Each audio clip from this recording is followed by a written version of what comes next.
പാഠം 328. ചില മോഹങ്ങൾ ഇങ്ങനെയാണ്.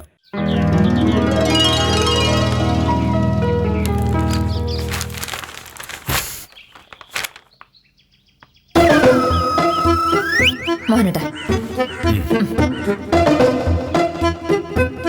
ആഹാ, ഇന്നത്തെ പത്രത്തിലുണ്ടല്ലോ ആ കാറിന്റെ പരസ്യം. ഇതാണ് ഞാൻ അന്ന് പറഞ്ഞ കാറ്. നീ എന്ന് പറഞ്ഞ ഏത് കാറ്? കൊള്ളാം. മോഹനേട്ടൻ അതങ്ങ് മറന്നോ? നമ്മള് തമ്മിൽ ഒരു പന്തയം ഉണ്ടായിരുന്നു. പന്തയം ഞാൻ ജയിക്കുന്ന ദിവസം ഈ കാറാണ് എനിക്ക് വാങ്ങിത്തരാന്ന് പറഞ്ഞത്. പന്തയം? ഏത് പന്തയം? ഞാൻ ഓർക്കുന്നൊന്നുമില്ല. മോഹനേട്ടാ, ആ വേണ്ട കേട്ടോ. ഞാനും മോഹനേട്ടനും കൂടി കഴിഞ്ഞ മാസം തർക്കമുണ്ടായി. ആ തർക്കത്തിനൊടുവിൽ മോഹനേട്ടൻ ഒരു വാക്ക് പറഞ്ഞിരുന്നു. മോഹനേട്ടൻ അത് മറന്നിട്ടൊന്നുമില്ലാന്ന് എനിക്കറിയാം. മറന്നതായിട്ട് ഭാവിക്കാനാണ് ഉദ്ദേശമെങ്കിൽ അത് ഇവിടെ നടക്കില്ല. സത്യത്തിൽ ഞാനത് ഓർക്കുന്നേ ഇല്ല. ഓക്കെ, ഞാനത് ഓർമ്മിപ്പിച്ചോളാം. ആദ്യം ഈ കാറിനെ പറ്റി മോഹനേട്ടൻ അഭിപ്രായം പറയേ. എനിക്ക് ഈ കാറിനെ പറ്റി എന്നല്ല, ഒരു കാറിനെ പറ്റിയും ഒരഭിപ്രായവും ഇല്ല. കാരണം ഞാൻ ഒരിക്കലും ഒരു കാറും വാങ്ങാൻ പോകുന്നില്ല. മോഹനേട്ടൻ കാറ് വാങ്ങുന്നില്ലായിരിക്കും, പക്ഷേ ഞാൻ കാറ് വാങ്ങുന്നുണ്ടല്ലോ. അന്ന് മോഹനേട്ടന്റെ പന്തയം അങ്ങനെ ആയിരുന്നു. പന്തയത്തിൽ ജയിക്കുന്ന അന്ന് മോഹനേട്ടൻ എനിക്ക് കാറ് വാങ്ങാൻ അനുവാദം തരുമെന്ന്. ഞാൻ ഓർമ്മിക്കുന്നൊന്നുമില്ല. ഈ കാറിന്റെ വില 6 ലക്ഷം രൂപ. ഡീസലാണ് ഇന്ധനം. 1 ലിറ്റർ ഡീസലിൽ 20 കിലോമീറ്റർ ദൂരം ഇതോടും. 3 കൊല്ലത്തേക്ക് സകല മെയിന്റനൻസും തികച്ചും സൗജന്യം. നീ പറഞ്ഞ ഇതിനകത്ത് എഴുതിയിട്ടുണ്ട്. പക്ഷേ ഈ കാർ ഞാൻ വാങ്ങുന്നില്ലല്ലോ. മോഹനേട്ടനാണ് വാങ്ങാത്തത്, ഞാൻ വാങ്ങുന്നുണ്ടല്ലോ. കഴിഞ്ഞ ജനുവരി മാസം 31-ാം തീയതി ഇതേ കാറിന്റെ പരസ്യം ഇതേ പത്രത്തിൽ വന്നപ്പോൾ ഞാൻ മോഹനേട്ടനോട് ചോദിച്ചു, വാശിയും ദേഷ്യവും മാറ്റിവെച്ച് ഇതുപോലൊരു കാറ് വാങ്ങിക്കൂടെന്ന്. അപ്പൊ മോഹനേട്ടൻ പറഞ്ഞു, കാറ് വാങ്ങാനുള്ള പണം സ്വന്തമായിട്ടുണ്ടാക്കിയിട്ട് നീ കാറ് വാങ്ങിക്കോ എന്ന്. അപ്പൊ ഞാൻ പറഞ്ഞു, ഞാൻ ഉണ്ടാക്കുന്ന പണം മോഹനേട്ടൻ വാങ്ങിച്ചെടുക്കുന്നതാണ് പ്രശ്നം, അല്ലെങ്കിൽ ഞാനിപ്പോൾ കാറല്ല ബസ് വാങ്ങിയേനെന്ന്. അപ്പൊ മോഹനേട്ടൻ എന്നൊരു ചിരി ചിരിച്ചു. ചിരി തീർന്നപ്പോൾ മോഹനേട്ടൻ പറഞ്ഞ ഡയലോഗ് എനിക്ക് ഇപ്പോഴും നല്ല ഓർമ്മയുണ്ട്. ഭാമേ, ഇവിടെ ഞാൻ സമ്പാദിക്കുന്ന പണമാണ് കൂടുതൽ. നീ എന്നെങ്കിലും എന്നെക്കാട്ടിലും കൂടുതൽ പണം സമ്പാദിക്കുന്നതായി എനിക്ക് ബോധ്യപ്പെട്ടാൽ നിനക്ക് കാറ് വാങ്ങാന്ന്. പറഞ്ഞ കാര്യങ്ങൾ ബോധ്യപ്പെടുത്താൻ ഞാൻ തയ്യാറാണ്. എല്ലാ വ്യവസ്ഥകളും അടക്കം എനിക്കെപ്പോൾ കാറ് വാങ്ങാം. ആണുങ്ങൾ ഒരു വാക്ക് പറഞ്ഞാൽ വാക്കാണെന്നൊരു പ്രയോഗമുണ്ട്. പറയുന്നയാണ് വില്ലേജ് ഓഫീസർ മോഹനകൃഷ്ണൻ ആവുമ്പോൾ അത് 100 വാക്ക് പറഞ്ഞതുപോലെയാ. இந்த வில்லேஜ் ஆபீசர் மோகனகிருஷ்ணன் ஒரு தடவை சொன்னால் அது 100 தடவை சொன்ன மாதிரி.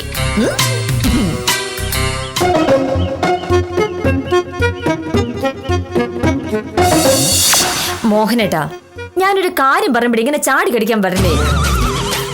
ഞാൻ പറയുന്ന കാര്യത്തിൽ ന്യായമുണ്ടോന്ന് നോക്കിയിട്ട് ദേഷ്യപ്പെടാവോ? പറയുന്നത് നീ ആയതുകൊണ്ട് അതിൽ ന്യായമേ കാണില്ല. കണ്ടോ, ഞാൻ പറഞ്ഞു തുടങ്ങിയില്ല, അതിന് മുന്നേ എതിര് പറഞ്ഞു. ശരി, നീ പറഞ്ഞു തീരുന്നതുവരെ ഞാൻ മിണ്ടില്ല. കാറുകൾ അന്തരീക്ഷ മലിനീകരണം ഉണ്ടാക്കുന്നു എന്ന് മോഹനേട്ടൻ പറയാറുണ്ട്. അത് സത്യമാണ്. കാറുകളിൽ നിന്ന് പുറത്തു വരുന്ന കാർബൺ മോണോക്സൈഡും ഫ്രിഡ്ജിൽ നിന്നും AC-യിൽ നിന്നും പുറത്തു വരുന്ന വാതകങ്ങളും അന്തരീക്ഷ മലിനീകരണം ഉണ്ടാക്കുന്നു എന്നും അന്തരീക്ഷത്തിൽ കാർബണിന്റെ അംശം കൂടുമ്പോഴാണ് ആഗോളതാപനം ഉണ്ടാവുന്നതെന്നും എനിക്കറിയാം. നന്നായി. ഇതൊക്കെ അറിഞ്ഞിട്ടും നമ്മള് ഫ്രിഡ്ജ് വാങ്ങി. അത് നിന്റെ നിർബന്ധം കൊണ്ട്, വേറെ നിവൃത്തിയില്ലാത്തത് കൊണ്ട്. പിന്നെ ഈ ആഗോള താപനത്തെ പറ്റി മോഹനേട്ടനെക്കാട്ടിലും അറിവും പാണ്ഡിത്യവുമുള്ള ജില്ലാ കളക്ടറുടെ ആഫീസ് AC-യാണ്. കളക്ടർ യാത്ര ചെയ്യുന്നത് കാറിലാണ്. മോഹനേട്ടന്റെ മേലുദ്യോഗസ്ഥനായ തഹസിൽദാർക്ക് സർക്കാർ നൽകിയ ജീപ്പുണ്ട്. RDOയ്ക്ക് കാറുണ്ട്. അവരുടെയൊക്കെ വീട്ടിൽ AC-യും ഉണ്ട്. ശരിയല്ലേ? വേറൊന്നുമല്ല മോഹനേട്ടാ, മോഹനേട്ടന്റെ ആദർശത്തിന്റെ പേരിലാണ് നമ്മൾ കാറ് വാങ്ങാത്തത്. സ്വന്തമായ കാറില്ലാത്ത വക്കീലെന്ന് പറഞ്ഞ് എന്റെ കൂടെയുള്ള ഒരു മുഴുവൻ എന്നെ കളിയാക്കുമ്പോഴും ഞാൻ ക്ഷമിക്കുന്നത് മോഹനേട്ടന്റെ ഒരു തീരുമാനത്തിന് എതിര് നിൽക്കണ്ടല്ലോ എന്ന് കരുതിയാണ്.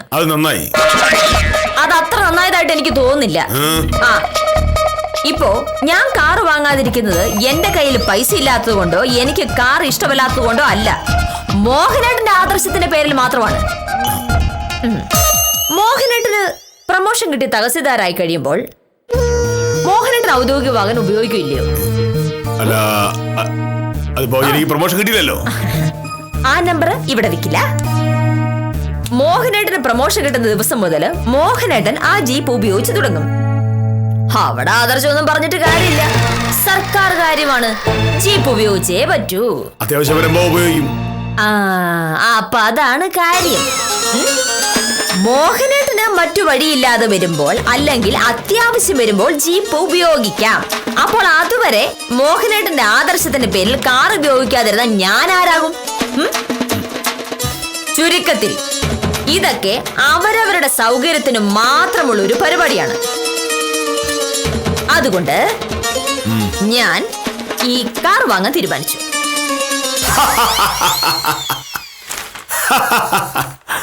നീ എങ്ങനെ കാർ വാങ്ങും? ഈ കാറിന് 6 ലക്ഷം രൂപയാണ് വില. നിന്റെ കയ്യിൽ 6 ലക്ഷം രൂപ പോയിട്ട് 6000 രൂപ പോലും ഇല്ലല്ലോ. എന്റെ ഈ കാശില്ലാത്ത പോയത് എന്തുകൊണ്ടാണ്? എന്തുകൊണ്ടാ? ഞാൻ ജോലി ചെയ്തുണ്ടാക്കുന്ന കാശ് മോഹനേട്ടൻ വാങ്ങി വെക്കുന്നുണ്ട്.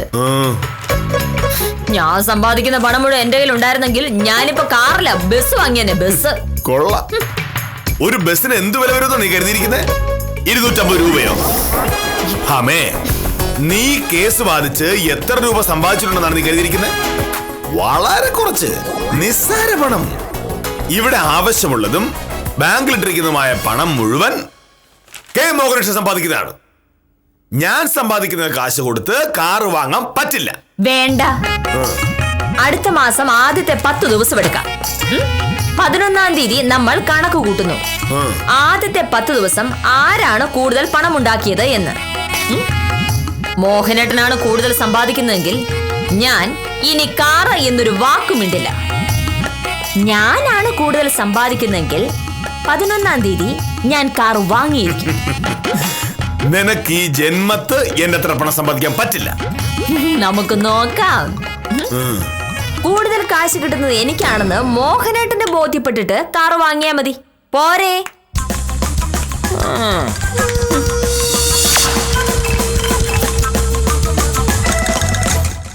അവളതൊക്കെ ഓർത്തു വെച്ചിരിക്കുക. പക്ഷെ ഇപ്പൊ ഇത് പറയേണ്ട കാര്യം എന്താ?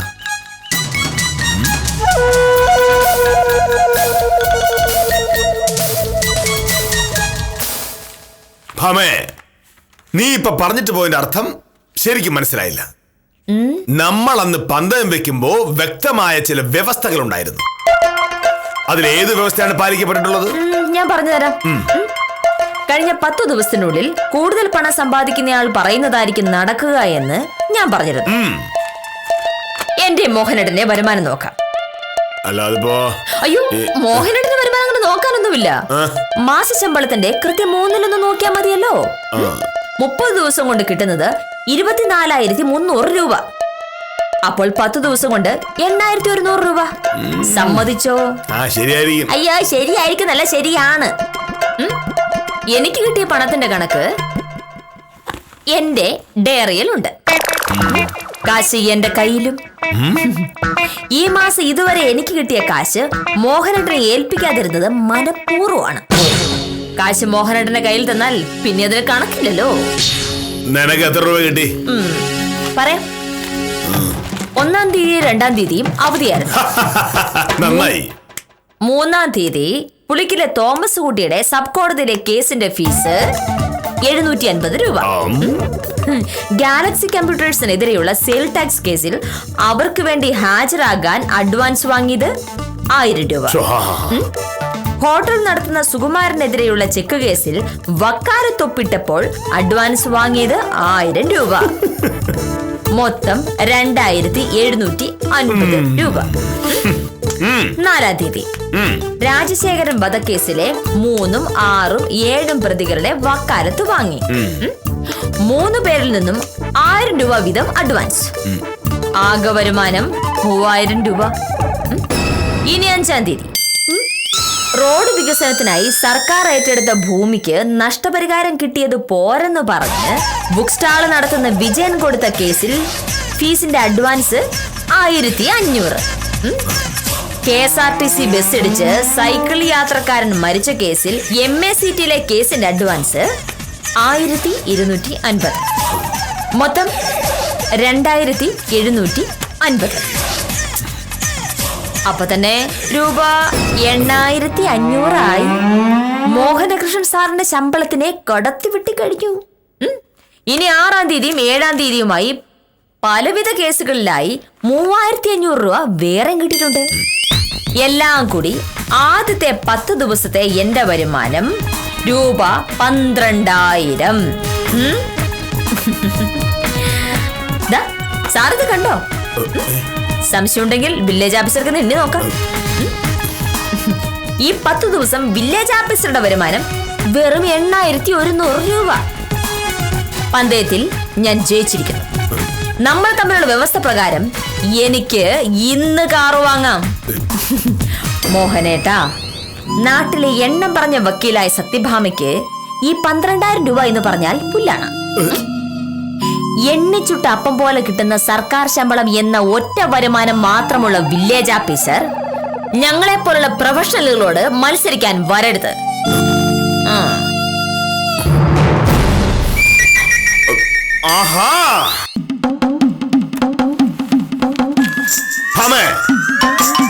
നീ പറയുന്നത് കേട്ടാൽ സർക്കാർ ജോലി അങ്ങേയറ്റം മോശപ്പെട്ടതാണെന്ന് തോന്നുമല്ലോ. കേരളത്തിൽ 5 ലക്ഷത്തിലധികം സർക്കാർ ഉദ്യോഗസ്ഥരുണ്ട്. അവരാണ് നാട്ടിലെ സാധാരണക്കാരുടെയും പാവങ്ങളുടെയും കാര്യങ്ങൾ നോക്കുന്നത്. അങ്ങനെയല്ല പറയേണ്ടത്. കഴിവും വിവരവും സാമർഥ്യമുള്ളവർ കൈനിറയെ പണം കിട്ടുന്ന പലവിധ ജോലികൾ നോക്കും. അതിനൊന്നും കൊള്ളാത്തവർ സർക്കാരിന്റെ നക്കാപ്പിച്ച ശമ്പളവും വാങ്ങി ജീവിതം തൊലച്ചു കളയും. ഇന്ത്യൻ പ്രസിഡന്റും പ്രധാനമന്ത്രിയും സുപ്രീം കോടതി ജഡ്ജിയും ഒക്കെ സർക്കാർ ശമ്പളം വാങ്ങുന്നവരാണ്. അവരൊന്നും കൊള്ളില്ലെന്നാണോ നീ പറയുന്നത്? അവർക്കൊക്കെ അധികാരമെങ്കിലും ഉണ്ടല്ലോ. ഒരു സാധാ വില്ലേജ് ഓഫീസർക്ക് എന്ത് അധികാരമാണ്? കൈവശാവകാശ സർട്ടിഫിക്കറ്റിന്റെയും ജാതി സർട്ടിഫിക്കറ്റിന്റെയും അടിയിൽ ഒപ്പിടാം. അത് വലിയ അധികാരമാണെന്ന് കരുതുന്നവർക്ക് അത് മതി. പക്ഷെ ഞങ്ങളെ പോലുള്ളവർക്ക് അത് പോരാ. സർക്കാർ ജോലി എന്നാൽ ശമ്പളം മാത്രമല്ല, സർവീസിൽ നിന്ന് പിരിഞ്ഞതിന് ശേഷവും പെൻഷൻ, മറ്റാനുകൂല്യങ്ങൾ, അങ്ങനെ അങ്ങനെ അങ്ങനെ എന്തൊക്കെ. അതുകൂടി ഇല്ലായിരുന്നെങ്കിൽ സർക്കാർ ജോലിക്ക് ഒരു പൂച്ചക്കുഞ്ഞിനെ പോലും കിട്ടില്ലായിരുന്നു. മോഹനേട്ടാ, എന്തൊക്കെ പറഞ്ഞാലും ഒരു വില്ലേജ് ഓഫീസർക്ക് മാസാമാസം കിട്ടുന്ന കാശിനേക്കാളും കൂടുതൽ മുറുക്കാൻകട നടത്തുന്ന നാരായണന് കിട്ടും. അല്ലെങ്കിൽ തന്നെ ജീവിതത്തിൽ സ്വപ്നങ്ങളും മോഹങ്ങളും ഉള്ളവരല്ലേ ഒരു മേൽഗതി ഉണ്ടാകാൻ ശ്രമിക്കുള്ളൂ. മോഹനേട്ടനാവുമ്പോ 3 നേരം വയറ് നിറയെ ഭക്ഷണം കഴിക്കണം, ബാക്കിയുള്ള നേരം ആരുടെയെങ്കിലും മെക്കിട്ട് കയറണം. ഈ 2 മോഹങ്ങളല്ലേ ഉള്ളൂ. മെക്കിട്ട് കയറാനാണെങ്കിൽ പ്രത്യേകിച്ച് കാശ് മുടക്കൊന്നുമില്ല. അപ്പൊ പിന്നെ ഭക്ഷണത്തിന്റെ കാശിന് മാത്രം ജോലി ചെയ്താൽ മതി. അതിന് ഈ വില്ലേജ് ഓഫീസർ ജോലി ധാരാളമാണ്. ഒരു മാസം എന്നേക്കാൾ കൂടുതൽ ശമ്പളം കിട്ടിയതിന്റെ അഹങ്കാരമാണ് നീ കാണിക്കുന്നത്. പക്ഷേ സമൂഹത്തിൽ ഒരാളുടെ സ്ഥാനം നോക്കുന്നത് പണം മാത്രം നോക്കിയിട്ടല്ല, സ്ഥാനം കൂടി നോക്കിയാണ്. സ്ഥാനത്തിന് എന്താണ് വ്യത്യാസം? മോഹനേട്ടൻ ഒരു വില്ലേജ് ഓഫീസർ, പറയുക വലിയ ഓഫീസർ ആണെങ്കിലും സർക്കാർ ഗണത്തിൽ ആളൊരു അപ്പർ ഡിവിഷൻ ക്ലർക്ക് മാത്രമാണ്. ഞാനാണെങ്കിലോ ഒരു വക്കീൽ. ഇന്ത്യ ഗവൺമെന്റിന്റെ പോലും കേസ് ബാധിക്കുന്നത് എന്റെ അതേ യോഗ്യതയുള്ള വക്കീലന്മാരാണ്.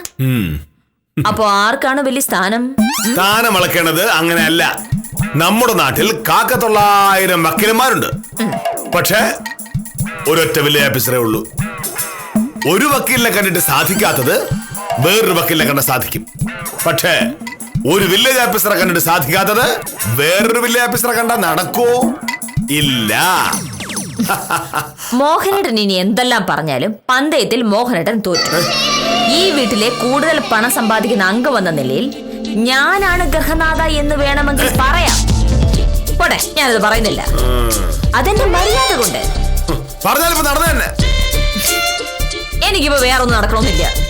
കാർ വാങ്ങിക്കൊള്ളാൻ മോഹനേട്ടൻ സമ്മതിച്ചതാണ്. അത് മാത്രം നടത്താനാണ് ഞാൻ ഈ കഷ്ടപ്പെട്ടത്. സത്യഭാമ ഈ ആഴ്ച കാറ് വാങ്ങിയിരുന്നു.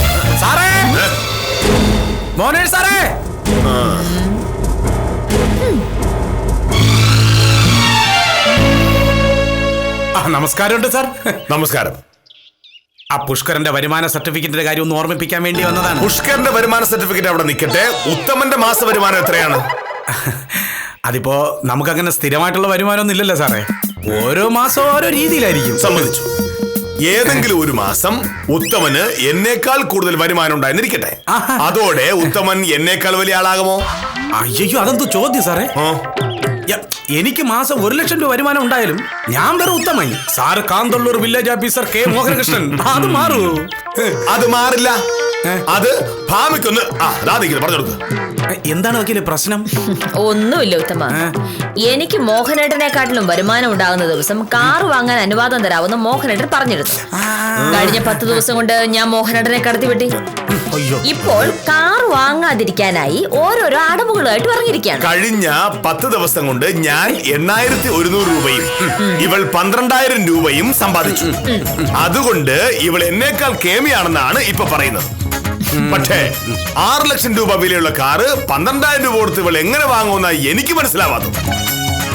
എന്തായാലും ഞാൻ കാശ് കൊടുത്ത് കാറ് വാങ്ങുമെന്ന് ആര് കരുതണം. വെറുതെ ന്യായം പറയല്ലേ മോഹനേട്ടാ. കാറ് വാങ്ങാൻ തീരുമാനിച്ചാൽ അതെങ്ങനെ വാങ്ങണമെന്നും എനിക്കറിയാം. ബാങ്കിൽ വിളിച്ച് ലോണിനുള്ള ഏർപ്പാടുണ്ടാക്കിയിട്ടാണ് ഞാൻ ഇതിനെ ഇറങ്ങി തിരിച്ചത്. 1 ലക്ഷം രൂപ മുടക്കിയാൽ ബാക്കി ലോൺ കിട്ടും. ആ 1 ലക്ഷം രൂപ 2 മാസം കൊണ്ട് ഞാൻ എങ്ങനെയെങ്കിലും ഉണ്ടാക്കും. സാറേ, അപ്പൊ പുഷ്കരന്റെ വരുമാന സർട്ടിഫിക്കറ്റിന്റെ കാര്യം? വരുമാന സർട്ടിഫിക്കറ്റിന്റെ കാര്യം പറയാൻ വില്ലേജ് ഓഫീസിലേക്കാണ് വരേണ്ടത്. വില്ലേജ് ഓഫീസർ വീട്ടിലേക്കല്ല. അഹങ്കാരി. ഇന്നത്തെ ദിവസം കാറ് കൊണ്ടുപോയി. ഇയാളെ കൊണ്ട് ഞാൻ തോറ്റു.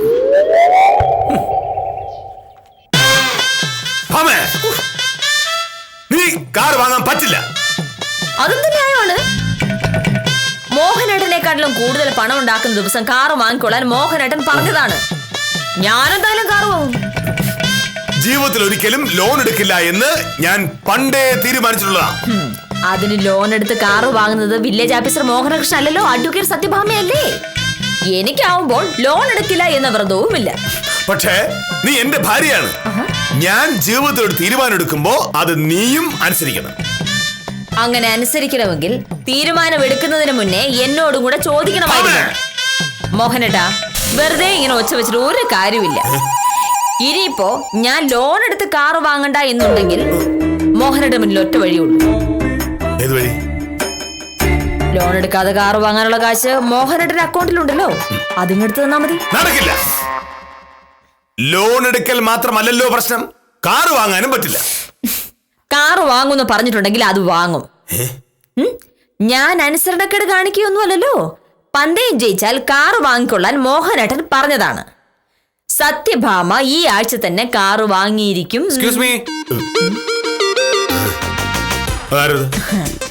ബാങ്കിൽ നിന്ന് ശങ്കർ ആയിരിക്കും. രാവിലെ വരാൻ ഞാൻ പറഞ്ഞിരുന്നു. ഇവിടെ ആരുമില്ലേ? ഇവിടെ ആരുമില്ല. ഇവിടെ കാശിക്ക് പോയിരിക്കാം. സ്വഭാവം ഇതാണെങ്കിൽ കാശിക്ക് പോകേണ്ടി വരും.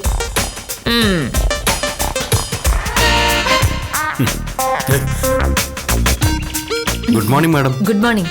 ഞാൻ ശങ്കറിനെ പ്രതീക്ഷിച്ചിരിക്കായിരുന്നു. പേപ്പറൊക്കെ കൊണ്ടുവന്നിട്ടില്ലേ? പിന്നെ ഞങ്ങളെ ഒരു കാര്യം ഏൽപ്പിച്ച പിന്നെ താമസമില്ലല്ലോ, എല്ലാം കൊണ്ടുവന്നിട്ടുണ്ട്. മോനേഷ സാറല്ലേ? ആ ഉണ്ട്. കാറ് വാങ്ങുന്നു എന്ന് കേട്ടപ്പോൾ ഹാർട്ട് അറ്റാക്ക് വന്നിട്ട് അവിടെ ഇരിക്കുകയാണ്. ഇനി എത്ര അറ്റാക്ക് വരാനിരിക്കുന്നു? ആ നമസ്കാരം സാർ. ഒടുവിൽ കാറ് വാങ്ങാൻ തീരുമാനിച്ചു അല്ലേ? ഞാൻ എത്ര നാളായി സാറിന്റെ പിന്നാലെ നടക്കുന്നു. അപ്പോഴൊക്കെ ഓരോ കാര്യങ്ങൾ പറഞ്ഞു ഉഴപ്പി. ഇപ്പൊ സമ്മതിച്ചല്ലോ. ഞാൻ സമ്മതിച്ചത് ആര് പറഞ്ഞു? ഞാൻ സമ്മതിച്ചിട്ടില്ല. മോഹനയുടെ സമ്മതം ആർക്ക് വേണം? മാസം 19,000 രൂപ വരുമാനമുള്ള ഒരു വക്കീലാണ് ഞാൻ. എനിക്ക് കാറ് വാങ്ങാൻ എന്റെ സമ്മതം മാത്രം മതി. അപ്പൊ കാറ് വാങ്ങുന്നത് സാറല്ലേ? അല്ല, ഞാനാണ്. സാറ് ജാമ്യം നിൽക്കായിരിക്കും അല്ലേ? ഞാനോ? ഞാൻ ജാമ്യം നടക്കുക തന്നെ. അല്ല മാഡം, ഒന്നുകിൽ സാറ് കാറ് വാങ്ങണം, അല്ലെങ്കിൽ ജാമ്യം നിൽക്കണം. അല്ലാതെന്താ? എനിക്ക് നിങ്ങൾ കാറ് വിൽക്കില്ലേ? കാറ് വിൽക്കും, പക്ഷെ ലോണ് കിട്ടത്തില്ല. സ്ഥിരമായ മാസശമ്പളം ഉള്ളവർക്ക് മാത്രമേ ഞങ്ങൾ ലോണ് കൊടുക്കൂ. വക്കീലിന് സ്ഥിര വരുമാനം ഇല്ലല്ലോ. പക്ഷെ ഈ മാസം 10 ദിവസം കൊണ്ട് 12,000 രൂപ എനിക്ക് വരുമാനമുണ്ട്. അടുത്ത മാസം അതുണ്ടാവുന്ന എന്താ ഉറപ്പ്? സാറാകുമ്പോ സർക്കാർ ഉദ്യോഗസ്ഥനാ. ഞങ്ങൾക്ക് പേടിക്കാതെ ലോണ് കൊടുക്കാം. ഇത്തരം കാര്യങ്ങളിൽ സർക്കാർ ഉദ്യോഗം പോലെ ഉറപ്പുള്ളത് വേറെ എന്താ? ഞാൻ കാറ് വാങ്ങുന്നില്ല, ജാമ്യം നിൽക്കുന്നുമില്ല. അല്ല ശങ്കറെ, എനിക്ക് കാറ് വാങ്ങിയേ പറ്റൂ. സാറ് സമ്മതിക്കണം. വേറെ വഴിയില്ല വക്കീലെ. വക്കീലിന്റെ മാത്രം ഉറപ്പില് എന്തായാലും ലോൺ തരാൻ പറ്റത്തില്ല. അതെന്ത് ന്യായമാണ്? ബാങ്കിന്റെ കാശല്ലേ വക്കീലെ, അപ്പൊ ബാങ്കിന്റെ ന്യായം. ഞാൻ നിക്കണോ പോണോ? ശങ്കർ ഒന്ന് നിക്ക്, ഞാനിപ്പോ വരാം. ഇക്കാലത്ത് ബോധമുള്ള ആരെങ്കിലും സർക്കാർ ജോലിക്ക് പോകുമോ? കഴിവുള്ളവർ സ്വന്തം സാമർഥ്യത്തിനനുസരിച്ചുള്ള ജോലി കണ്ടുപിടിക്കും. ഒന്നിനും കൊള്ളാത്തവർ സർക്കാർ ജോലിക്ക് പോകും. അല്ലെങ്കിലും സർക്കാർ മാസാമാസം എണ്ണി തരുന്ന നക്കാപ്പിച്ച കാശ് കൊണ്ട് ആർക്കെങ്കിലും ജീവിക്കാൻ പറ്റുമോ? പറ്റില്ല. പിന്നെ 3 നേരം ആഹാരം കഴിക്കണം എന്ന ഒറ്റ ആഗ്രഹം മാത്രം കൊണ്ട് നടക്കുന്നവർക്ക് സർക്കാർ ജോലി ആയാലും മതി. പക്ഷേ അഡ്വക്കേറ്റ് സത്യഭാമയെ പോലെ ആകാശത്തോളം സ്വപ്നം കണ്ട് നടക്കുന്നവർക്ക് സർക്കാർ ജോലി പോരാ. എന്തു പറയുന്നു അഡ്വക്കേറ്റ് സത്യഭാമ? നീ വലിയ വക്കീലായിരിക്കും, കള്ളന്മാരെയും കൊലപാതകളെയും സഹായിച്ച് പണം ഉണ്ടാക്കുന്നുണ്ടാവും. നാട്ടിലെ സകല കുഴപ്പക്കാർക്കും സാമൂഹ്യ ദ്രോഹികൾക്കും നിന്നെ വലിയ വിശ്വാസമായിരിക്കും. ബാങ്കുകാർക്ക് വിശ്വാസമില്ല. അവർക്ക് വിശ്വാസം എണ്ണിച്ചുട്ട അപ്പം പോലെ മാസാമാസം സർക്കാർ ശമ്പളം വാങ്ങുന്ന ഈ പാപത്തിനെയാണ്. ശങ്കർ അവിടെ നിൽക്കുന്നു, ഞാൻ എന്താ പറയണ്ടേ? നിനക്കിഷ്ടമുള്ളത് നിനക്ക് പറയാം, എനിക്കിഷ്ടമുള്ളത് ഞാൻ പറഞ്ഞു കഴിഞ്ഞു. അല്ല, എനിക്കൊരു അബദ്ധം പറ്റിയതാ. അത് അബദ്ധമായിരുന്നില്ല, അഹങ്കാരം എന്ന് പറയണം. അഹങ്കാരം ഒന്നുമല്ല. മോഹനയുടെ തൊട്ടതിന് പിടിച്ചതൊക്കെ ഓരോരോ ന്യായം പറയുന്നത് പോലെ ഞാനൊന്ന് പറഞ്ഞു നോക്കിയതാ. എന്നിട്ട് ഏറ്റില്ല. അപ്പോ ആര് ജയിച്ചു? തർക്കം നമ്മൾ തമ്മിലാവുമ്പോ ആര് ജയിച്ചാലെന്താ, ആര് തോറ്റാലെന്താ, രണ്ടുപേരും ജയിച്ചതുപോലെയല്ലേ? അല്ലല്ലോ. പുറത്ത് നിൽക്കുന്ന ശങ്കരനോട് നീ എന്ത് പറയും? മോഹനേട്ടനൊന്ന് വിചാരിച്ച കാർ വേണമെന്ന് പറയാം.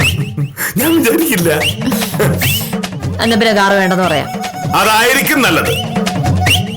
എന്നാലും മോഹനേട്ടനൊന്ന് മനസ്സ് വെച്ചാ. മനസ്സ് വെക്കില്ല. വേണ്ട. അല്ലെങ്കിൽ തന്നെ നമുക്കിപ്പോ ഒരു കാറിന്റെ ആവശ്യം എന്താ അല്ലേ?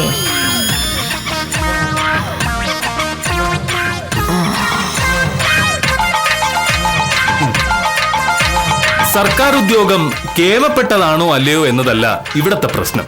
മോഹനകൃഷ്ണന്റെ എടുത്തുചാട്ടം സത്യഭാമയ്ക്കും പകർന്നു കിട്ടിയോ എന്നതാണ്. പന്തയം ജയിച്ചതിന്റെ ആവേശത്തിൽ സത്യഭാമ കാട്ടിയ ഉശിര് അല്പം അതിര് കടന്നു പോയി എന്നതിൽ സംശയമില്ല. എന്തായാലും ആ എടുത്തുചാട്ടം ഇവിടം കൊണ്ട് അവസാനിച്ച നിലയ്ക്ക് ഇന്നത്തേക്ക് വിടാം. കാര്യം നിസ്സാരം തുടരുന്നു.